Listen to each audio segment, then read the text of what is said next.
Araw-araw abala tayo sa sarili nating mga buhay, sa trabaho, sa pamilya at sa mga pangarap.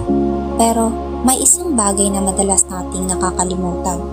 Malapit na botohan. Ayaw nga pala, malapit na yun ah. Alam mo na ba sino boboto mo? Di ko alam kung sino. Bahala na. Uy, ayun na pala sila. Diyan ka na, paalam na. Ang pagbabago ay nagsisimula sa pagtanggap ng ating responsibility. Luis, nakita mo na ba yung tungkol kay candidate Santos?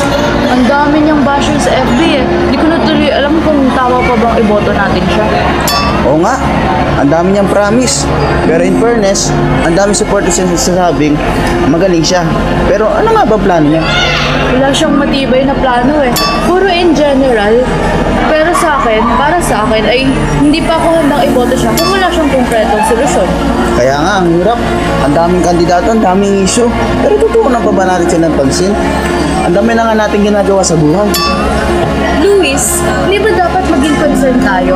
Kasi kung hindi tayo mag-research ngayon, paano tayo makakapag-desisyon? Kung hindi natin iisipin, sino? Grabe, hindi ba kayo nagsasawa sa ganitong usapan? Politics. Lahat kayo masyado nang involved. Sino naman maniniwala sa inyo? Walang mangyayari sa inyo.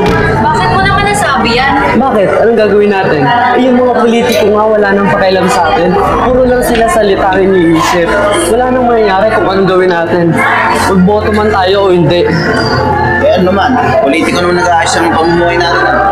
Yup, kung hindi na kikilos, paano natin naasahan ng pagbabago? Hindi ba ang boto natin ang umaangat sa atin sa kahirapan? Oh, bahala kayo. Masyado kayo nagpapaka-stress na. Tamang impormasyon ang susi sa isang matalinong desisyon. Uy, may pamasahe ka ba na 11 pesos? Baliw, 13 pesos na ang minimum fare. Ano 30 pesos? Ang taas naman nun. Yan, kasi hindi ka na kayo sa usapang politics. Yung tuloy, wala kang alam.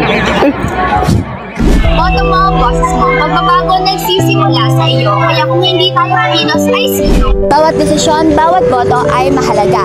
Kaya alamin, magtanong at bumoto. Hindi lamang para sa iyo, kundi para sa bayan mo.